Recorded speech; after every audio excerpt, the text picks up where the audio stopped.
নমস্কার, বাংলা টাইমস নিউজে আপনাদের স্বাগত। নতুন আইন কি প্রয়োজন ছিল নাকি স্রেফ রাজনীতি?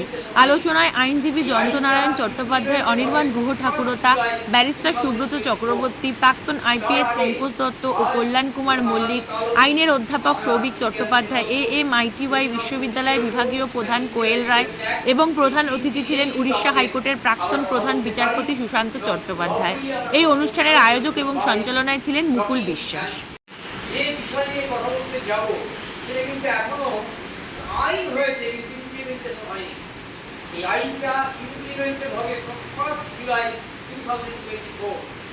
তার আগে আজ এবং আগামীকাল অবধি আমরা Indian penal code, criminal procedure code আর ইন্ডিয়ান এভিডেন্স অ্যাক্ট, এই তিনটি নিয়েই কিন্তু আমরা কথা বলতে পারি এবং লফুলি আমরা কথা বলতে পারি। There is no bar in talking and making any sort of discussion about it. আগে যেমন অ্যামেন্ডমেন্ট হতো, অ্যামেন্ডমেন্ট করলেই কাজ হতো, নতুন আইনের কি আদৌ দরকার ছিল নাকি ইনফ্রাস্ট্রাকচারটা আমাদের ঠিক করে তৈরি করা উচিত ছিল? এই বিষয়ে সংক্ষেপে বক্তব্য রাখার জন্য আমি প্রত্যেকটা বক্তার কাছে অনুরোধ করবো, কারণ আমাদের এখানে সময় খুব সংক্ষিপ্ত। তার আগে আমি আমাদের এখানে শক্ত আর ভাঙাটা সোজা, আমরা ভেঙে ফেলতে পারি সোজাতে। তো রবীন্দ্রনাথের এক বিখ্যাত উক্তি রাজ ব্যবস্থা, বলছেন মহারাজা ভয়ে থাকেন পুলিশের থানাতে, আইন বানায় যত পারে না তা মানাতে, চর ফিরে তকে তকে সাধুকতা ছাড়া থাকে, তাহাতে রক্ষা করিতে রাখা হয় জেলখানাতে। আইন আইন আইন। আপনারা সবাই মিলে আমার সঙ্গে একমত হবেন যে জীবন আইন মেনে চলে না আইনকে জীবনের দাবি নিয়ে চলতে হয়।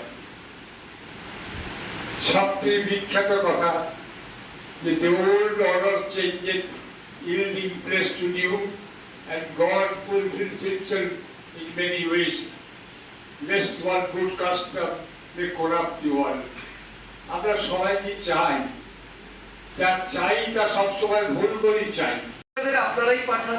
এবার আপনি বলতে পারেন আমি একজন সিরিয়াল করা বা সিনেমা করার লোককেই তো আইন পার্লামেন্টে পাঠিয়েছি, তো তিনিও তো তাকে তো দেখতে ভালো লাগে, এবার তার ফল বুঝুন কি ফল হয়েছে। এবার আমি বুঝি আইন প্রণেতা যারা হন অনেক সময় তারা কিন্তু আইনটা ভালো বোঝেন না, যার ফল হচ্ছে এটা ঠিক যে আমরা দীর্ঘদিন ধরে এই 1860 সালের ভারতীয় দণ্ডবিধি বা 1973 সালের ফৌজদারি কার্যবিধির পরিবর্তন চেয়েছিলাম, কারণ সময়ের সঙ্গে সঙ্গে অপরাধের মাত্রা বদলেছে, অপরাধীরা বেশি ধুরন্ধর। মনে রাখবেন ভারতবর্ষের ট্র্যাজেডি যে ভারতবর্ষের অপরাধীরা কিন্তু ধুরন্ধর বেশি।